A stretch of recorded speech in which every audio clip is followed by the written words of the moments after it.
Hola, ¿cómo están? La Corte Suprema de El Salvador decide rechazar el recurso de habeas corpus que ha sido solicitado a favor de los 253 migrantes venezolanos secuestrados en el SECOT, en esa cárcel de máxima seguridad para terroristas. Las autoridades venezolanas insisten que ninguno de esos jóvenes han cometido delito alguno en territorio salvadoreño. Entonces, ¿por qué los tienen presos y por qué de esa manera? Hoy en El Mapa vamos a analizar si El Salvador está politizando el recurso de habeas corpus. Bienvenidos.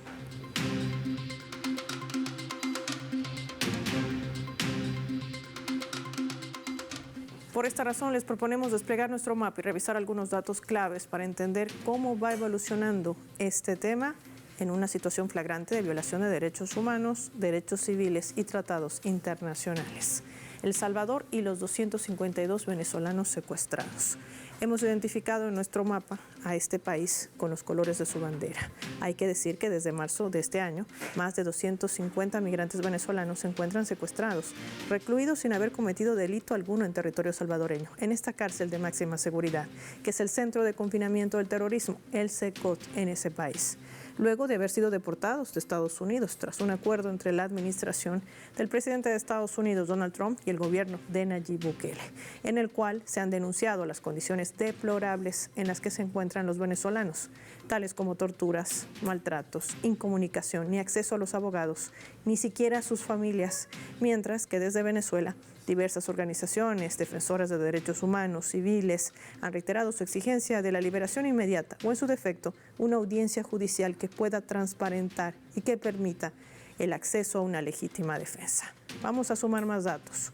En respuesta a estos recursos, que han sido múltiples, planteados también a favor de estos migrantes venezolanos, la Corte Suprema de Justicia en El Salvador ha comunicado al Ministerio Público de Venezuela que supuestamente el recurso de habeas corpus que introdujo el 24 de marzo de este año un grupo de abogados que representan a estas víctimas no proporcionó información precisa sobre los hechos alegados, ni las razones concretas que justificarían la vulneración de estos derechos constitucionales, mientras que Caracas ha respondido señalando que la Corte de El Salvador se niega a atender la solicitud y que ha optado por no analizar los hechos ni entrar al fondo de este recurso de habeas corpus realizado por los abogados. Además, la Fiscalía en Venezuela ha solicitado información detallada sobre la identidad completa de estos connacionales, un informe médico sobre su estado de salud, una medida que también ha sido rechazada luego de que la Corte de El Salvador alegara que la comunicación supuestamente no cumplía con los requisitos legales y formales establecidos. Sin embargo,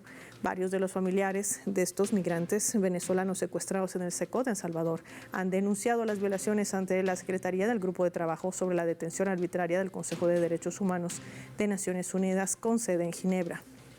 Desde allí han solicitado verificación que a este organismo multilateral tome acciones, además concretas, ante su inacción. Los familiares han sido escuchados y han entregado además una denuncia en formato físico debido a que la carta enviada el pasado 15 de mayo no recibió respuesta alguna. ¿Frente a qué escenario estamos? Hoy lo analizamos con nuestros invitados.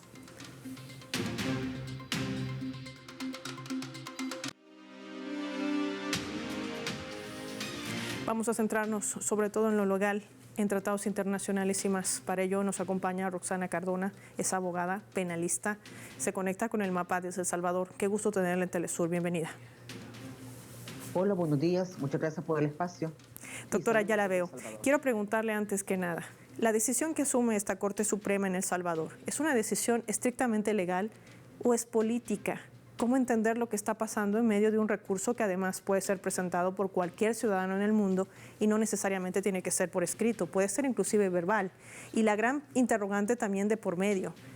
Dice la Corte Suprema que no se ha justificado el incumplimiento de estos recursos o en este caso la vulneración de los derechos constitucionales, pero lo hemos visto todos en las pantallas, esposados, enmanillados, tratados como terroristas, como criminales, sin haber cometido delito alguno en territorio salvadoreño. Y le pongo estos matices sobre la mesa para que desde la legalidad nos pueda explicar qué está pasando en El Salvador. Bueno, cuando no existe una situación que tenga su basamento legal, que no tenga una ley específica o la ley o una regulación inexistente o sea ambigua, existe una laguna legal. En este caso tenemos una laguna legal nosotros, Porque si bien es cierto, están en territorio salvadoreño, pero no tiene jurisdicción en El Salvador para poder tener a estas personas. Solamente han venido a estar en una cárcel que ha sido ofrecida y, y, que, y que no tenemos nosotros una ley que venga a sustentar la estadía legal de esa persona. Ante ese escenario nos encontramos ante una laguna legal que en derecho se conoce de esa manera. ¿Qué es lo que se puede hacer cuando existen estas lagunas mentales? Los jueces, las autoridades legales, las autoridades, como en este caso la Sala de lo Constitucional, debe de basarse en ciertos principios o ciertos métodos que el mismo derecho establece. Uno, el principio de analogía. Casos similares que se hayan resuelto para este caso en particular. El principio, los principios generales del derecho, que son la equidad y la justicia, y también la costumbre, que es una fuente del derecho. El derecho es tan hermoso y el derecho tiene tantas cosas, especialmente con la globalización y con la internalización de algunas sentencias. Estamos frente a una similitud entre Guantánamo y El Salvador. Si ustedes se fijan, Guantánamo no es una jurisdicción de Estados Unidos, mas sin embargo está en el mismo panorama legal que estamos con El Salvador en el sector. Ante este escenario, ¿qué es lo que pueden hacer los legisladores?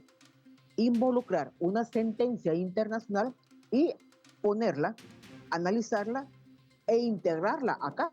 Eso se llama el principio de analogía. Dentro del principio de analogía, internacionalmente hay bastante jurisprudencia de la Corte Interamericana de Derechos Humanos. ¿Cómo se ha abocado las personas que se encuentran, los familiares de las personas que se encuentran detenidas en Guantánamo y la Corte Interamericana de Derechos Humanos? Hay resoluciones que han dado medidas cautelares para estas personas. Entonces, ¿qué le queda a El Salvador cuando existe una laguna legal? Bueno, entonces aplicar y interpretar ciertos métodos de interpretación analógica y de manera internacional, sentencias internacionales, como en la Corte Interamericana Internacional, como ha determinado las sentencias de las personas que se encuentran detenidos en Guantánamo y que se les ha dado algún tipo de medida cautelar, al caso de El Salvador. En este caso estamos viendo, jurídicamente son magistrados, jurídicamente son personas que tienen un bagaje mental bastante más grande que el nuestro, entre comillas. Por lo tanto, todos abogados saben que cuando existen este tipo de lagunas mentales, de lagunas legales, perdón, y que se pueden utilizar métodos aplicando la analogía de manera internacional, sentencias internacionales, y ponerlas, analizarlas, y en este caso concreto de los venezolanos, perfectamente se puede hacer. Entonces, ahí no cabe la duda. ¿El problema de los venezolanos es un problema jurídico o un problema político? Bueno, y en medio de esta explicación se puede entender quizás, doctora, que estamos frente a una instrumentalización de la política en medio de estas migraciones, usando a los migrantes también con fines políticos. Si hay una laguna legal, si no hay la aplicación real del derecho por parte de los administradores o impartidores de justicia en El Salvador, estamos frente a una violación también de tratados internacionales por parte de ese país. Y si esto podría generar también responsabilidad en un futuro para el Estado salvadoreño. Sí, y es bastante grave, porque una de las cosas que sí nos ha llamado la atención es que se hizo un show mediático de traer a personas de Estados Unidos para acá y se hizo un gran show, porque mire, ese día que trajeron a los venezolanos y trajeron también a otras personas, pero de menor porcentaje, fue un show que la gente pensó, ¿y qué está pasando? Venían con tanquetas como que íbamos a una guerra. Así describió la gente cuando iban llevados al SECOT, como que traían gente, pero de los más peligrosos. Entonces, si ustedes se fijan, solamente es con los venezolanos. No han traído más gente de otros países. ¿Qué pasó con los colombianos?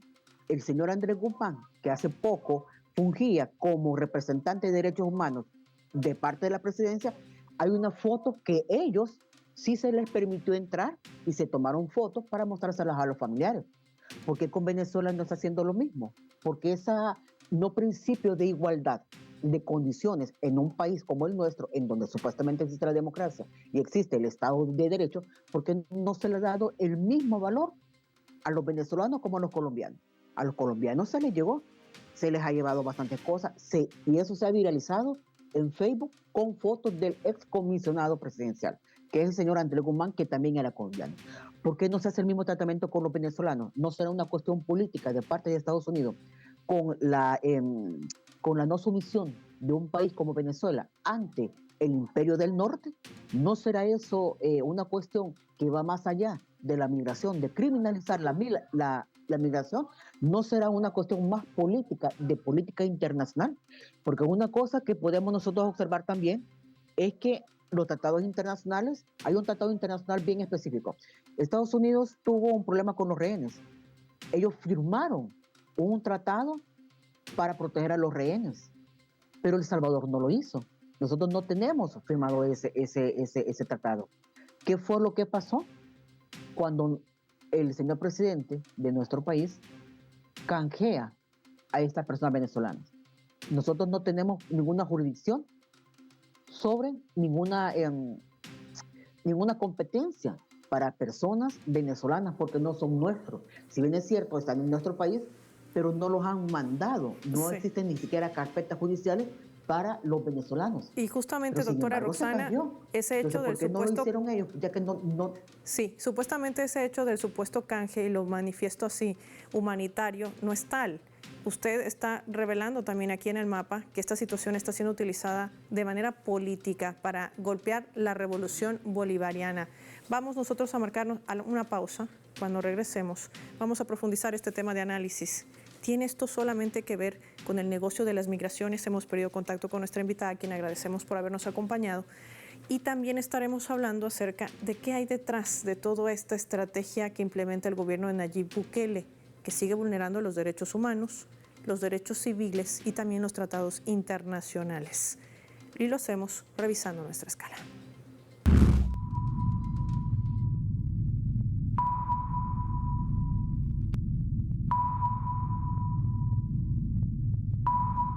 A través de este portal web, que es Últimas Noticias, que está titulando de la siguiente manera, lo vamos a colocar en la pantalla del mapa. Señalan a El Salvador como uno de los países con mayor riesgo de tortura. El Salvador, que en los últimos meses ha asaltado a los titulares de la prensa internacional por el internamiento en una mega prisión de inmigrantes venezolanos deportados desde Estados Unidos. Se encuentra en el grupo de países con el mayor riesgo de tortura, según un índice elaborado por la Organización Mundial contra la Tortura. Hay denuncias muy serias de tortura, de muertes en custodia. El Salvador está clasificado con el nivel más alto de riesgo de tortura y esta prisión es una de las razones. Se refiere al SECOS, porque no hay garantías. Los prisioneros, que son además ciudadanos secuestrados, no tienen acceso a abogados o al mundo exterior. En el caso de las muertes en custodia, no hay investigaciones independientes. Así lo reseñaba en una entrevista el propio secretario general, Gerard Storbrook. En la actualidad, la tortura es el resultado de una combinación de acciones que pueden implicar abusos físicos o condiciones de detención insoportables. El objetivo final, destruir la personalidad del individuo, sostiene el organismo. Ya volvemos.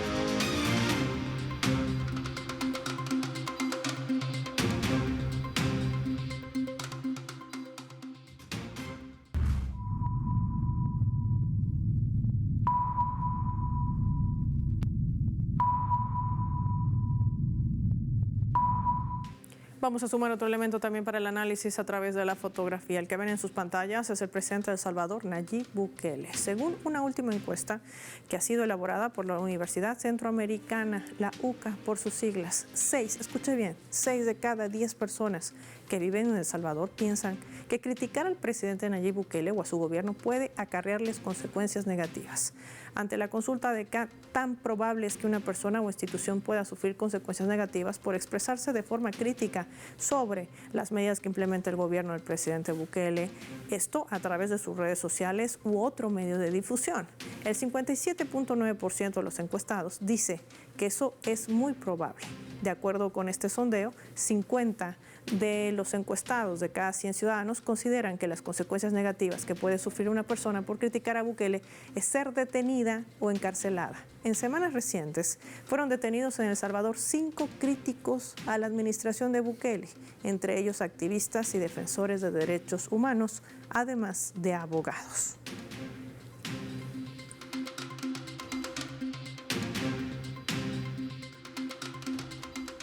Para analizar este escenario, nos acompaña Leonel Herrera, él es periodista, también se conecta con nosotros desde El Salvador. Qué gusto tenerlo en el mapa, gracias por su tiempo para Telesur, bienvenido. El gusto es mío, Paola, muchas gracias. Un saludo para todo el equipo Telesur y para toda la audiencia Muchas en gracias, América Leonel. Latina y el mundo. Muchas gracias, Leonel. ¿A qué se enfrenta El Salvador? Una encuesta que además no deja de ser preocupante porque estamos hablando no solamente de la implementación de un gobierno autoritario, sino saber qué clase de democracia tiene ese país. Sí, fíjese que la semana pasada salió esta encuesta de la Universidad Centroamericana, que es la Universidad de los Jesuitas, que es la universidad más prestigiosa en cuanto a encuestas, y ha lanzado muchos datos importantes que reflejan la situación del país, lo que piensa la gente, el estado de ánimo de la población. Uno de los elementos importantes es el que usted señalaba en su introducción. Tenemos una sociedad bastante atemorizada.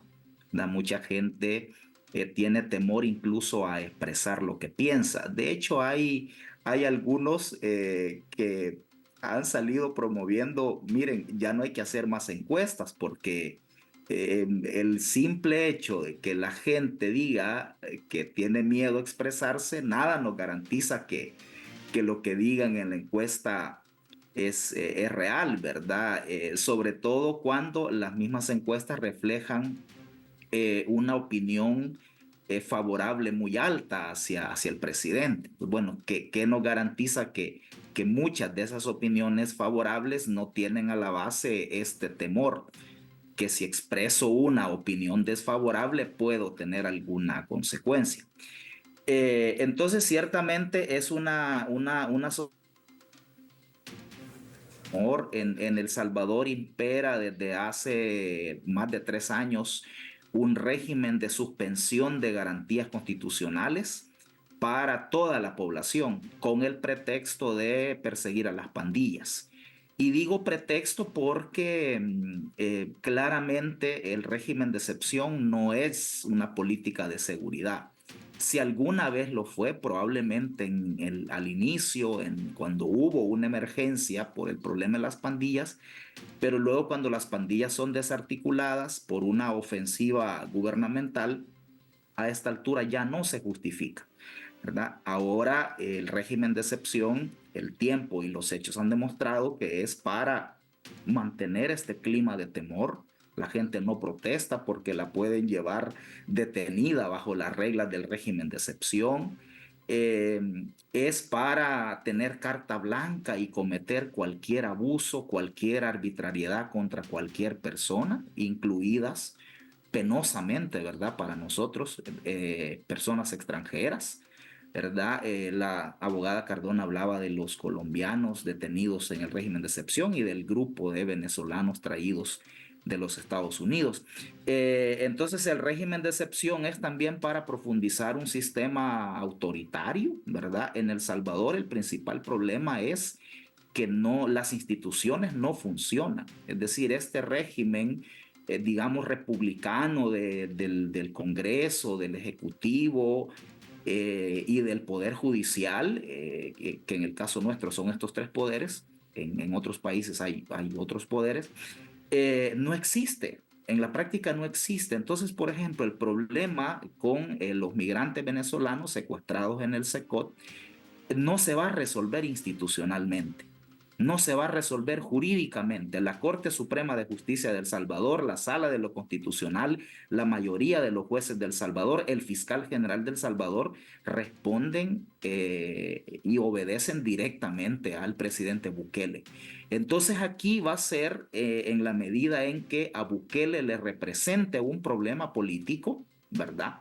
sobre todo porque hay que tener en cuenta que el caso de los venezolanos, Bukele lo está usando como moneda de cambio con Donald Trump.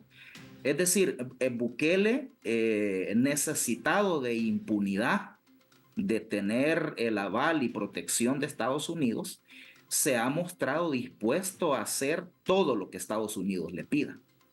Entonces, incluso más de lo que Estados Unidos le pida. El caso de traer migrantes ni siquiera fue una idea de Estados Unidos, una petición de Estados Unidos, no que fue una oferta que Bukele le hizo. Miren, yo tengo esta cárcel y puedo traer prisioneros de allá si ustedes quieren. En el afán Bukele de congraciarse y de tener impunidad de Estados Unidos. Entonces, prácticamente la situación de los venezolanos en ese juego está. Es una moneda de cambio, entonces se va a resolver políticamente. Yo creo que algunas cosas están sucediendo y pueden ir ayudando, digamos, por ejemplo, en la medida en que a Trump se le vuelva un problema político la relación con Bukele y en la medida en que en Estados Unidos crezca el escándalo político y jurídico y humanitario que representa el secuestro de los venezolanos, en esa medida puede haber una presión para que el problema se resuelva. O, por ejemplo, esto de, yo vi una noticia de promover una demanda en la Corte Penal Internacional. Ese tipo de medidas de presión, ¿verdad?, que afecten políticamente a Bukele y que además afecten la imagen, porque Bukele juega mucho con eso, ¿verdad? Y ahí la encuesta de la UCA que mencioné al inicio da un dato interesante. Casi el 60% de la gente está en contra de que se traigan migrantes presos a El Salvador. Entonces yo creo que hay que seguir una estrategia jurídica, ¿verdad? Por formalidad, pero yo no creo que jurídicamente se vaya a resolver esto, sino que tendrá que ser mediante la presión internacional y mediante la presión a Estados Unidos. El día que Donald Trump decida resolver el problema de los venezolanos, ese día lo va a resolver Bukele. Además de los millones que recibe Nayib Bukele por tener a estos migrantes venezolanos secuestrados en esta cárcel de máxima seguridad sin que ellos hayan cometido delito alguno en territorio salvadoreño, me gustaría compartir contigo, Leonel, y con nuestros televidentes nuestra leyenda para poder analizar también este otro escenario que tiene que ver con nuestro tema de hoy.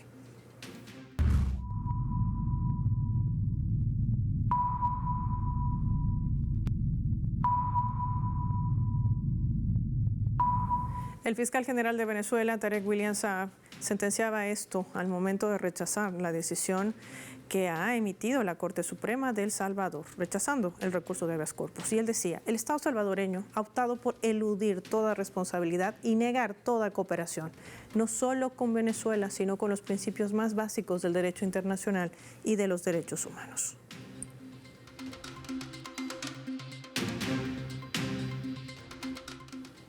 Vamos a analizar este punto con Leonel. Leonel, tú eres periodista. Te quiero preguntar, ¿a qué se debe el hermetismo que maneja la administración de Nayib Bukele? Se niega a dar la lista con los nombres de aquellos venezolanos secuestrados en el SECOT. No quiere brindar información de su estado de salud ni en las condiciones en las que se encuentran. No les permiten un acceso a sus abogados ni a sus familias. ¿Qué se sabe como medios de comunicación en ese país? ¿Por qué el hermetismo? ¿Cómo funciona? Sí, mire, primero esta es una práctica generalizada, es el silencio, el ocultar información de interés público es una política institucionalizada en el gobierno de Bukele. Es decir, hay una ley de acceso a la información pública que formalmente no la derogaron nunca, pero la ley ha sido anulada en la práctica. Aquí hay reservas de información injustificadas en todos los ámbitos del gobierno. Es decir, aquí el periodismo de investigación hace malabares y tiene que utilizar otro tipo de fuentes para poder acceder a información y hacer publicaciones relevantes sobre lo que está pasando en el gobierno. Entonces es una práctica el oscurantismo, la opacidad. Y en el caso de las personas detenidas, también esta política se acentúa todavía más, ¿verdad? Por ejemplo, en los detenidos del régimen de excepción, que según el gobierno son más de 80,000 personas, que el gobierno dice que todos son pandilleros, pero hay organizaciones de derechos humanos que sostienen que por lo menos 30,000 de esas 80,000 son personas inocentes y que no tienen vínculos con pandillas. El propio presidente Bukele, este dato es importante, reconoció públicamente en una conferencia de prensa que dio en una visita a Costa Rica que el gobierno había liberado a 8,000 personas que no les habían encontrado nexos con pandillas. 8,000 de 80,000, o sea, el 10%, el propio presidente admitiéndolo. Yo diría que en el caso de los detenidos en el SECOP de Venezuela, se niegan a dar los nombres porque probablemente al dar los datos de las personas detenidas, se podrían evidenciar detalles que hagan injustificable la detención. Por ejemplo, se podría demostrar que estas personas o la mayoría de estas personas no tienen ningún vínculo criminal. Y eso es clave, sin lugar a dudas, lo que acaba de decir nuestro invitado Leonel Herrera, de lo que sucede en la realidad en El Salvador y cómo se manipula, se instrumentaliza también las migraciones a favor de ese mapa político que maneja Bukele con la administración de Donald Trump. Gracias, Leonel, por tu tiempo. Finaliza el mapa, no tenemos más tiempo y lo hacemos revisando nuestros vectores.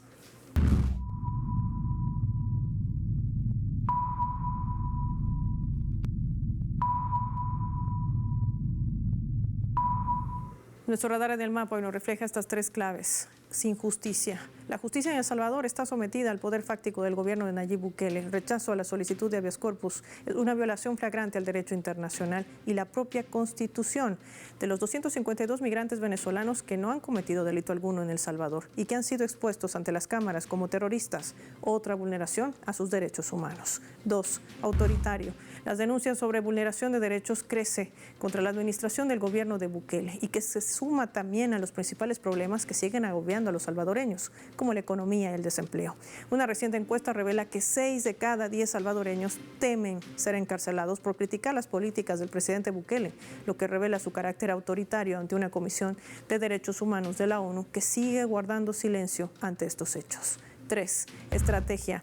La administración de Nayib Bukele también usa a los migrantes como un arma, esa instrumentalización de la política para tratar de seguir la narrativa de que en Venezuela existen presos políticos. Por eso hablaba de un supuesto canje humanitario que no es tal, dejando al descubierto su verdadera estrategia contra la revolución bolivariana. Por eso se niega a dar la lista de los nombres de los secuestrados en el SECOT, porque pondría en evidencia que ninguno de estos ciudadanos venezolanos tienen delito alguno cometido en territorio salvadoreño. Soy Paola Pérez y nos vemos en una próxima edición del Mapa.